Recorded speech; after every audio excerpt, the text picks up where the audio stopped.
speed. All right. Welcome to another episode of Right On. Right on, tip top.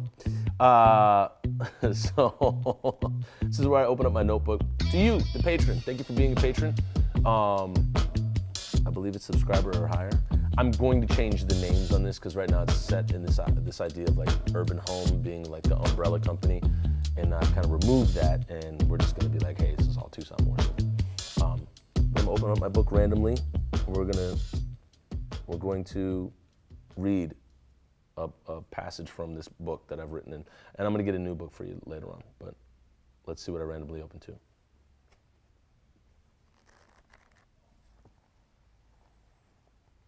Oh, yeah, this is coming up. So you'll get this. I'm not going to read the whole thing to you because this one's very long. But this is called Me, the Man in the Rooftop. And you can find this online. This is already out.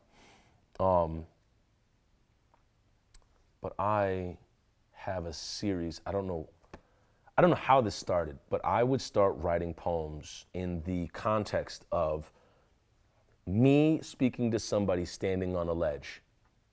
Now, where that started, where that came from, it started at in 2002 or 2003, and I started to write in the context of somebody standing on the ledge of this bridge that's off of the Franklin Avenue Bridge. I remember it now. And this is going to be a little bit just overkill explanation. But I just graduated from high school. And somebody told me that, not a classmate, but somebody that went to another high school within our class had taken their own life. And I couldn't like rack my brain around it. I was like, man, we're like so young, like how did this happen? And then you start to, as you get older, people pass away, regardless of the events. And I just couldn't get this image out of my head of this person taking their own life. And I just, at the time, I was very depressed. I had dropped out of 2 colleges, and I was at the U of M, and I was really just kind of like, just coasting, auto drive. And I just couldn't get this image out of my head of how this person could do this. And not how they could do it, but like just of them doing, and I just was like, just kind of haunted by it. And so I started writing to it. I started writing, what would I say? What would I say? And I wrote a song called Sunny Blue, and that was for the blend. And then I continued to write these scenarios of what I would say, and like they seem plausibly real.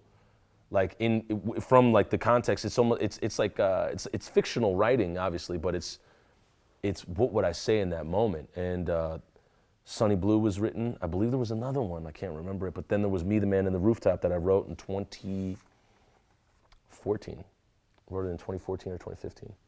So this is the beginning of Me, the Man in the Rooftop, and I'll put a link below where you can watch the rest of it or a live performance of it. Let's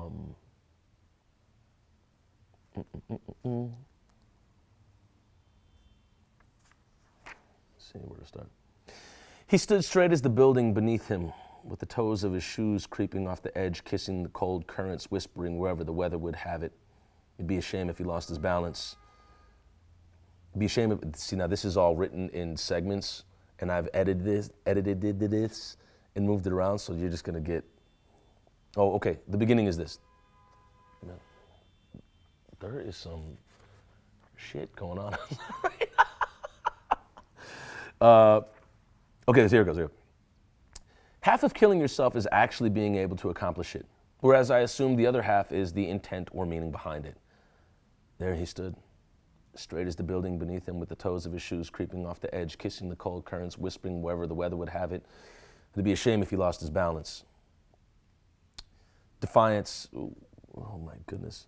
Oh, every 8 seconds or so, the wind would kick, twist, and redirect, too quick for a single reflex to not submit, and the flailing of his arms and hips looked as if he were managing a damn imaginary hula hoop. Poor bastard. It was as if the wind were telling him to hurry up and get on with it. In a sad irony, it was the same wind drying his tears, slipping away from his face, sniveling pitifully betwixt grief and the planet's lack of sympathy. I shouted, I'm not interested in the why or what. I came here for the who. I don't want to know your name. I want to know what's in it. or what's left of it. The cracks, crevices, imperfections, all things you'd consider a mess of a mess, and evidence that's led to whatever this is, perhaps a detriment. Ooh. Perhaps a detriment. Oh my gosh, how did I do this? Perhaps a detriment, or just negatives impregnating the bigger picture. I can't speak for you, but where you're standing on this roof says enough. I'm not new here. I found friends filleting forearms. Yeah, this does go all over the place.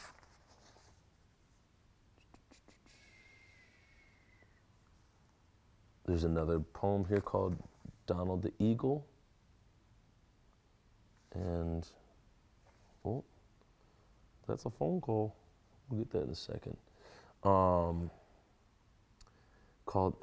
I found friends filleting forearms, and yeah,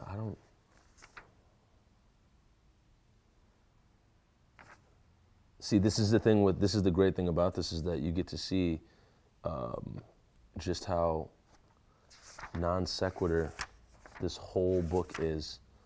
And we're not going to edit any of this just because, I don't know where I'm going to find the rest of this thing, man. But I will read the end of it to you. Oh. No, the ending isn't even on this. This is like over the span of several pages. But I'll read the other guts of this to you. You never stood in front of the dodgeball to catch it for fear you'd be out of the game. So you sandbagged your way to the last man standing. You gave her your heart, but you never gave her you gave her your time, but you never gave her your heart. You risked nothing and you liked it. You dreamt as far as you dreamt as far as the cubicle let you, mitigating danger only to be favored by a thin layer of green paper and brief sighs of relief, putting off the real questions for later. I didn't ask, who's your savior? I asked, where the hell is your anger? Where is your rage? For every moment you left to waste, for every chance you let fall to disclaimer, for every other time you felt like you were standing at the same edge, but you backed away because you didn't want to get hurt. When you spend a lifetime of apathy feeling nothing, you'll die just to feel something. And before the sidewalk slams your solar plexus into your spine, I hope to God one of these words hits you harder. And I can't tell you where the rest of it is. But you got to watch it. When you click the link below and you watch it, it'll all be lined up. But the thing that I want to address in this poem is there are two characters here, right? Or are there? And it's me. It's titled Me, the Man, and the Rooftop. One could look at this and say me and the man, or those subjects, are the same people. One could look at me, the man, and the rooftop as all the same thing. And the rooftop, or me and the man can be the same person. The rooftop doesn't necessarily need to be a rooftop. It's this idea of living a life in regret or in inaction.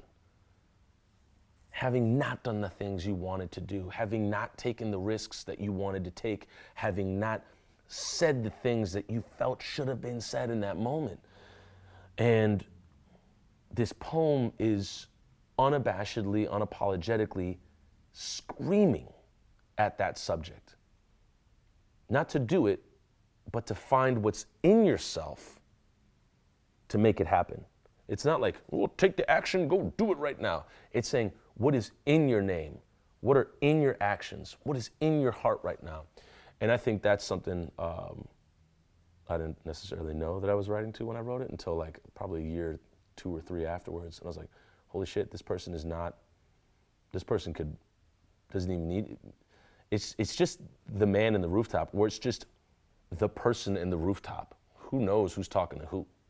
So that's what this poem is about. And if you click the link below, you'll find the performance to this, and a cinematic performance as well, from a motion picture ballad, I think we called it, called Bestman Sung from the Gutter. So I hope you enjoyed this very fragmented, very all over the place reading, and we hope to bring you more all over the place readings down the line. Thank you so much for being a patron. We'll see you in the next one.